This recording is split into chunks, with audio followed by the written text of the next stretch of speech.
Katika miaka yote nasemaga wananitafuta na wanataka kunigusa babaya. Leo ndio wamenigusa babaya. Mjombake bauti kubaka mtu mzima yule.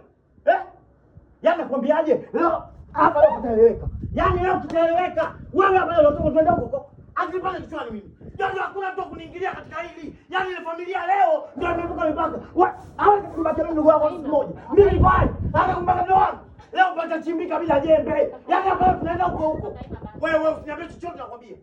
Yaani jojo hili niweke mbali na hili. Hii niweke mbali na watoto hairuhusi chini ya 18. Kaa kando. Yule mtu mzima kanigusa babaya. Hawezi kanibaki ndugu yangu mimi niko hai. Yaani hakuna. Wewe unasema baba. Yaani leo nasemaje? Ataniambia sababu zina zinafanya hapa tememko na utaumeza ndugu. Okay? Leo ndo ataniambia sababu zina zinafanya hapa tememko na utakumaliza kwa mdogo wangu mimi. Hawezi kanifanyia ndugu yangu.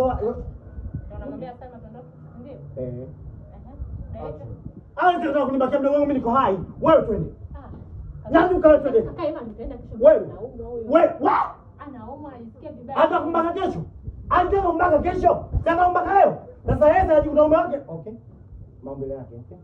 Okay. Sasa yeye mambo yake anajifanya jogoo. Kila kiona okay. Action. Yes, alifanya mambo yake ya jogoo. Kila kiona kwa anakuika. Kila kiona kwa anakuika. Sasa leo huyu dada Beki ndio atajijua mimi nani. Nani kwa wewe?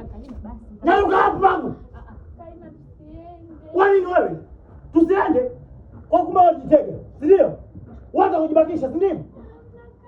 Na kuuliza unataka kujibakisha? Wewe, hebu nipishe mimi. Wewe. Wewe. Da Jojo. Wewe. Jojo wewe. Da Jojo. Wewe Jojo. Da Jojo. Sasa kubaka nusulika mwingine wala kufa. Okay.